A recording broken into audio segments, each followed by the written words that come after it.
it's like it does not matter about reality. It does not matter what the data actually shows us again and again and again. You want to make it seem as if it's just men in a candy store swiping on whomever, like they're going to actually get matches. The other woman just told you the very same thing. I don't swipe on anyone. I just wait to see who likes me. Then I select from that. When you're saying these apps are geared towards men, where you should take away the man's choice and it should just be left up to women. Bumble. Bumble. That was Bumble's whole premise. The fact is, you want a certain caliber of men to like you. You want to take away the choice from a certain caliber of men. It's never that this is not a working model. Half of people meet when people get married. Half of them meet online now. Half of them meet on these dating apps. So it has some success, except over time, men have started to learn that, okay, this is useless, just like dating events, just like the real world. If I don't hit these stringent categories, I'm not being chosen. Where you have men on dating apps and they go without matches for 6 months, for a year.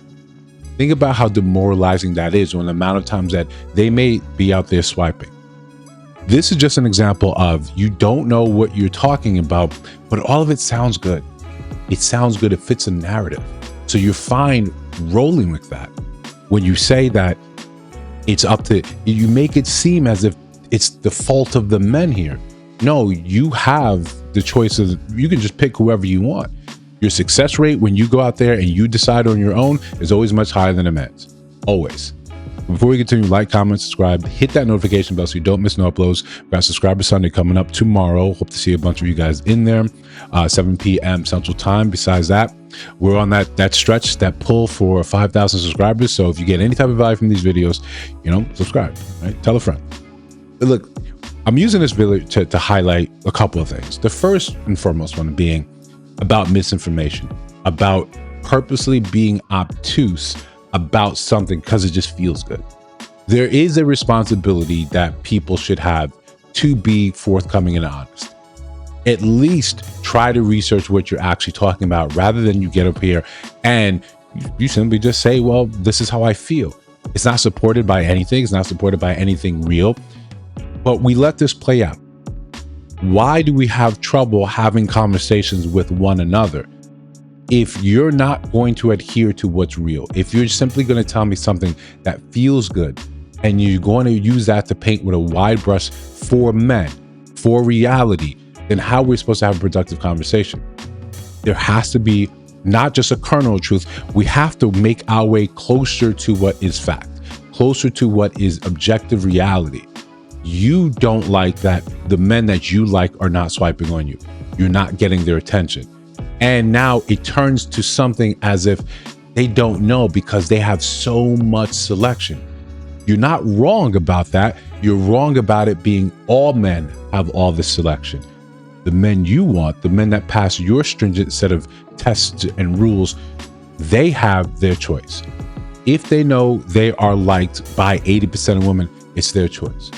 Now, instead of reconciling and understanding that is the reality for about 20% of men, not the entirety of men, then we can have a real conversation.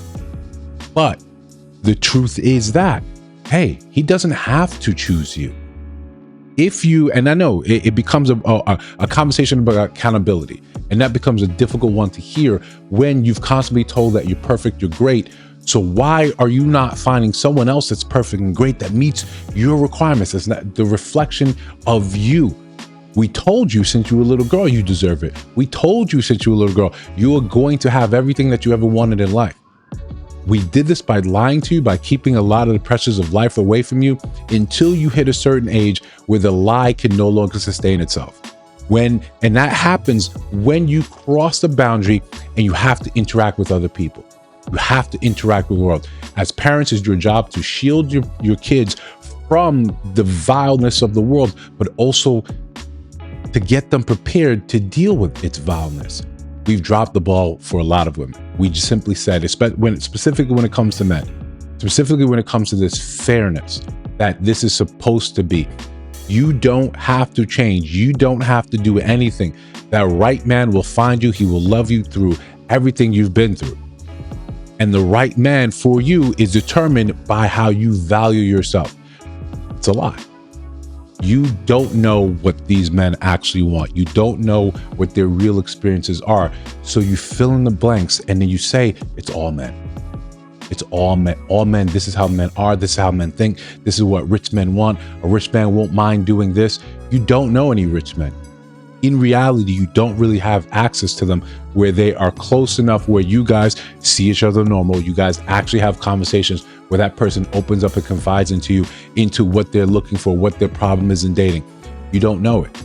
If you were to trace back where a lot of your information about men came from, it came from some influencer. It came from some TikTok. It came from some article that you say you read, but was actually just a social media clip. And it came from someone else that didn't know what they were talking about and didn't know what they were talking about and didn't know what they were talking about, or specifically had a lean, had a way to sell you on something. We see it all the time, and we simply wait and see what makes sense to us, what seems to make us out to be heroic adventurers in our own lives. And when the things that have gone wrong, they're not our fault. They're not our fault. It can be explained by the shortcomings of a man somewhere. So now you've cut out 80% of the men. You don't need that. You want the 20%. You want these right here. Okay. Why doesn't he want me? Now it's a problem because he just has too many choices. He can swipe. It's the dating app's fault. At some point in time, we should be able to take a step back and say, part of the issue is we aren't the type of women that those men want. If they're spoiled for choice and we're not being chosen, there is something wrong, not with them. They have the choice. They have the ability to decide who they want to be with or don't want to be with. And you're in the don't category. How is it that person's? How is it the consumer's fault? The consumer is telling you the goods are no good. Right? The milk has been left on the shelf for too long. And you now want to turn around and say, no, you should want rancid milk. In fact, don't even worry about it. Don't even worry about shopping. We're going to tell you exactly what you need, because that's in your best interest. At some point, you got to be able to hear yourselves. You got to be able to take a step back and say, what are we talking about? Outside of what feels good, what are we talking about? Because otherwise, these conversations won't really stop because we don't have an ability to really communicate. This is what you want. This is how you think the world should work. Men often have to, especially those men that's made something of themselves. They realize the world does not care about how they want things to go. They have to get closer aligned with the truth of the world. That hard work should get you rewards, but it often doesn't when it comes down to interpersonal relationships. You could be the best man according to whatever set of rules, but that does not mean you get the gold. Same thing with women. You could be the best woman that you believe. And when we listen to you, how you rate each other, how everyone's a 10, despite obviously not being a 10, it feels a confidence thing.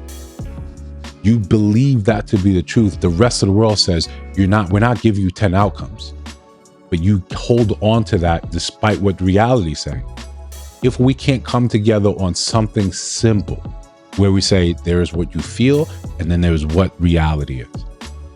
We all have a set of emotions. We're all going to be farther away from reality, but the closer we can get aligned, the better we have a chance of actually having successful relationships. Rather than thinking you deserve the best man in the world when you're not the equivalent for what he's looking for. You think being the best man, best woman in the world is very similar to what the best man in the world is doing. You have your degree, you have your car, you pay your own bills. You're an independent woman. You should get the best of men. But the best of men not saying that's what they're looking for. Do you think they have all the choice in the world? You think men have all the choice in the world? They don't. Dating apps suck. They suck for men more so than they suck for women. If you look at the data, it shows you just that. But if you disagree with me, let me know down in the comments below. If you see other videos on the screen, check those out. Let me know your thoughts about those in those videos. And of course, if you listen to Sound Voice now, you have not subscribed, I think you should. Just trying to build something dope. I'll see you in the next one.